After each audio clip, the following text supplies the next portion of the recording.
Turning to the Middle East, where there are reports that heavy fighting has erupted around another hospital in northern Gaza. Hamas says hundreds of patients and displaced people have sought shelter there. And at the Al-Shifa hospital, Israeli Defense Forces released video of what it claims is a Hamas tunnel under the besieged medical complex, including a sniper hole and a blast-proof door. This comes as dozens of premature babies who were evacuated from Al-Shifa have reportedly crossed into Egypt this morning to receive medical treatment. Meanwhile, there is growing optimism that a deal could be made soon to free some of the Israeli hostages that have been held by Hamas since October 7th.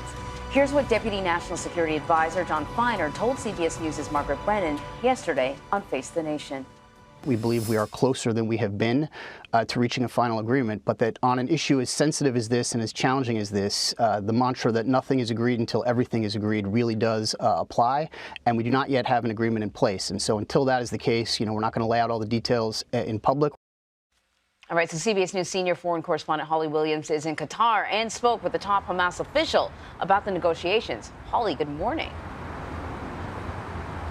Good morning, Anne-Marie. We spoke with a senior Hamas leader and a man designated a terrorist by the U.S. government, Moussa Abu Marzouk. Now, he told us that Hamas and Israel are close to agreeing a deal on a temporary 5-day ceasefire in return for the release of some of the hostages. You're saying that you would hand over 50 civilian hostages to Israel. They would give you 100 Palestinian prisoners in return. All of them children and women and older. But Moussa Abu Marzouk told us he's not sure where all of the hostages are located, and some, he claims, have been killed in the bombardment by Israel's military. Maybe around 60 under right now the rebel. And there is some of them with the Palestinian faction, some of them with the Palestinian families. Nobody can search about this. It's a war. This war was ignited with a slaughter by Hamas. But extraordinarily, Abu Marzouk claims Hamas leaders gave orders that no civilians should be killed. Anyone get killed by Hamas on the civilian side, it's a mistake. It's wrong. Doesn't that mean that Hamas bears some responsibility for what is happening now in Gaza? Hamas did their duty. They want to make a future for the Palestinian. But instead of a future, this war has only brought more destruction. Abu Marzouk told us he lived happily in the US for over a decade until he was detained on suspicion of terrorism and eventually deported in 1997, though not convicted. He says the US is responsible for the devastation in Gaza. The weapon coming from America. So you blame the US for what is happening? Who else is gonna do that? Within 5 minutes, they can stop the war. To be clear, the negotiations are about a temporary ceasefire and a very long way from any kind of long-term solution.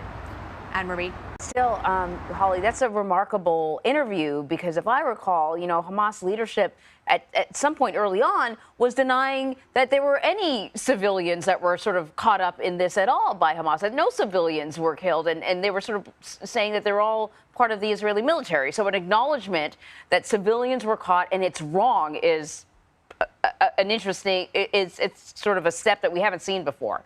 That being said, these negotiations have been going on for a while. There are a lot of moving parts, but increasingly we're hearing reports that indicate it looks like we're closer to success than ever before. Why do officials feel that way? Well, we can't say for sure because, we're not in the room.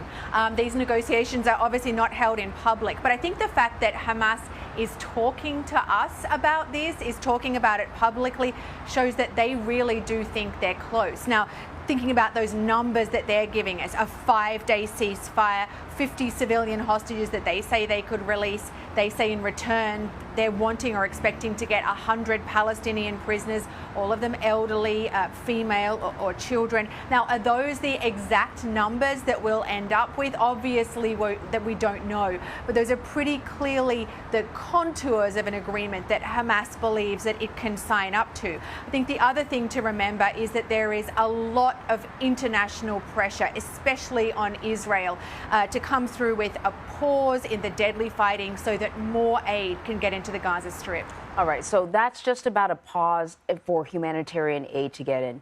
What about the conversation about a long-term end to this? Is that anywhere close to be on the horizon? Well, look, it's really interesting, Anne-Marie, because a lot of Israelis and a lot of Palestinians will tell you that there is a potential solution, and it's the two-state solution.